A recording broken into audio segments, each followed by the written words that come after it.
Dwarf Fortress is a deep and complex game, and for many players jumping in for the first time, it can be a little daunting and a whole lot confusing.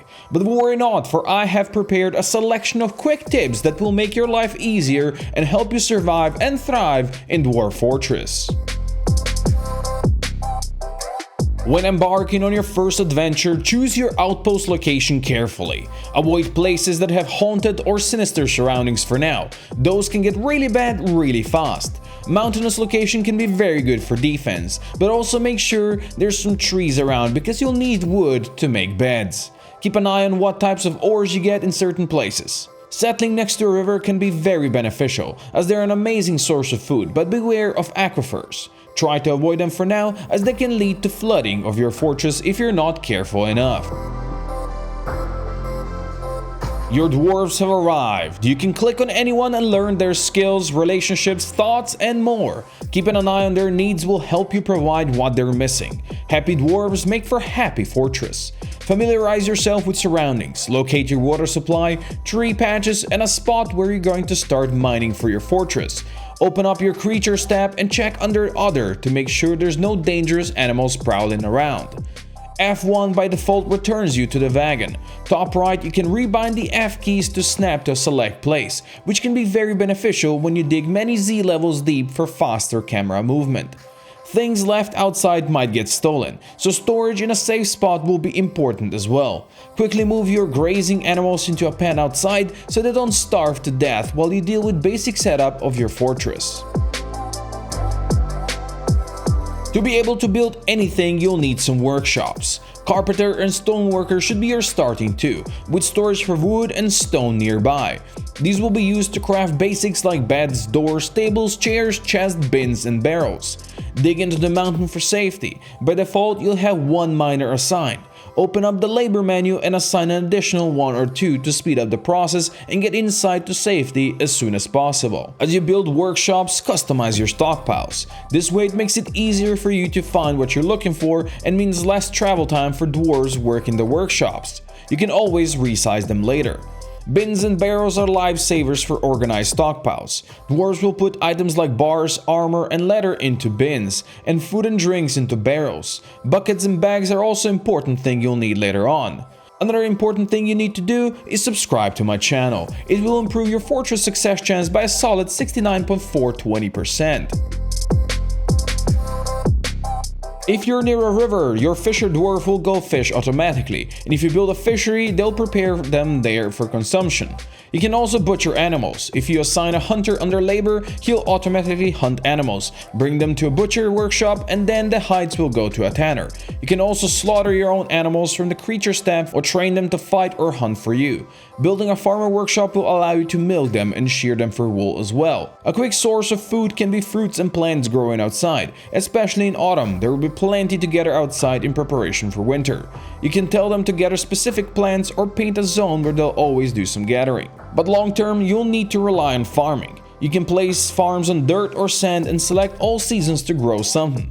Mushrooms need to grow inside, and plum helmets are the backbone of every dwarf fortress, because dwarves need alcohol as much as they need food. Under labor, select kitchen and forbid plum helmets from being cooked as food. Thusly, they'll only be used in a still to make drinks, and give back seeds so you can replant them for following season. You don't get any seeds back if you cook them. Drinks are made from fruits or plants at the still. You'll need barrels to store them in, and make sure to craft mugs to drink with as well. After you got your alcohol supply sorted, set up an inn. Painting a meeting area and click the plus sign to make it a tavern. Add some tables, chairs, chests for mugs, and decorate it with statues and engravings. Soon entertainers and adventurers will come to visit your tavern, and that's where the fun begins. Every so often, new migrants will arrive and you'll have to accommodate them. When it comes to sleeping, you can start with a dormitory or go for bedrooms. Small 2x2 bedrooms are big enough for dwarves. They'll want a bed first and then a chest and a cabinet to store their items and clothing. As your fortress grows, you'll need to build temples, guild halls, and more. Assign them by first building a meeting hall and then press on the magnifying glass to figure out what each place wants and expects. You can specify a deity they worship in a temple or leave it unspecified so everyone can pray to whoever they want. If any of your dwarves get injured, you'll need to bring them to a hospital. To treat them, you'll first need to assign a chief medical dwarf. Then you can build a hospital from a meeting hall. You can assign multiple healer roles, but at the start a doctor will suffice, hopefully one with some medical skill. Click on the magnifying glass to learn what you need and what you have. They'll store the needed items in chests, and injured dwarves will be brought onto beds to be treated. You also need traction benches that can be made at a mechanic workshop from basic tables and rock mechanisms. To fight infections, you also need soap. Production of soap is a bit more complicated and requires multiple workshops. You'll need to render fat into tallow from butchered animals in a kitchen, or meal seeds into paste and then press oil from them. Next, make ash blocks at a wood furnace and then turn them into lye at an ashery. Finally, you can combine lye with tallow or oil at a soap maker's workshop. It's of utmost importance you keep your fortress organized. Manager and bookkeeper dwarves will make your life much easier. Once you assign them, they'll require a small office where they'll do their work. Bookkeeper's job is to count items. Clicking on stocks will tell you the exact amount of items you have in your storage, so you can see exactly what you need or have in abundance. Via Manager, you can assign work orders either through a specific workshop or through Work Order tab. You can assign one-time orders or set it up in a way they'll always have a specified amount of certain items stored. Manager will also notify you when something is missing and the order cannot be completed, giving you an idea what you need next. Every autumn, dwarven traders will arrive. You'll need to build a trade depot outside and assign a broker who can appraise the rough value of your goods. Move items you want to trade into the depot and tell the broker to get there to trade. Traders will always want to make a profit, so you'll have to offer them a bit more. Depending on how good your broker is, you'll be able to get a better deal. Early on, extra jewels can be good trading material, but you'll need a jewel crafter workshop to cut them. Crafts, figurines, rings, etc. are also good as they can be made of otherwise less useful materials like mussel shells. You can always ask the trader to bring specific goods next year, but you have to pay extra for them.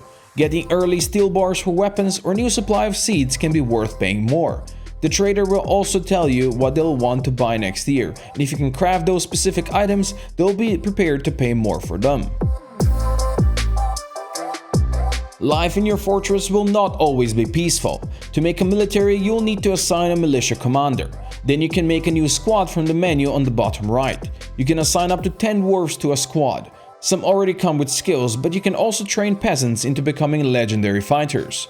First, you need to choose a uniform for your dwarves. Metal and leather means melee fighters, while archer uniform means leather-clad crossbow-wielding bow dwarves. You'll start with some weapons and armor, and your dwarves will pick up the items they need when they're drafted for training or war. Water skins are an important item for everyone, and archers will require quivers and bolts. You can tell them to attack, patrol, gather, or defend at a specific area. It is prudent you have them training at least a couple of months every year, so they don't get too rusty with their combat skills. And as your fortress grows, you should keep some permanent military. For metal armor, you'll have to smelt ore at a smelter. You can check stone under labor tab to learn what ore gives you what metal. When digging, you can click the more arrow and select specific ore to be mined out, and your dwarves will keep digging just the selected ore until the vein runs out. But before you start smelting, you'll need charcoal or coke. Charcoal can be made out of logs at a wood furnace, while coke can be made from bituminous coal at a smelter. But you'll need some charcoal first to fire up the actual smelter. Once you have metal bars, you can make weapons and armor at a metalsmith for your soldier dwarves and replace their old copper equipment with shiny new iron or steel. Steel is good for sharp weapons, while silver works great for war hammers. But you start with iron, which is a decent upgrade over copper gear you start with. There's many more things to learn about Dwarf Fortress, so here's some quick bonus tips. When someone is in fame mood, they'll claim a workshop. You can see what items they require and make sure that you have them available. They'll end up crafting a cool artifact, but if you fail to provide them items, they'll go on a berserking rage. Once you dig into the caverns below, fungi will start spawning on dirt areas, allowing your animals to graze inside. You can flood a rock cavern and wait for water to evaporate, leaving mud on the ground where fungi can grow. You can send your dwarves to raid on the world map, capturing settlements or stealing artifacts. If you want to see and learn more, I have a Let's Play series going on my channel, and a separate one on my Twitch channel. All the links are in the description below.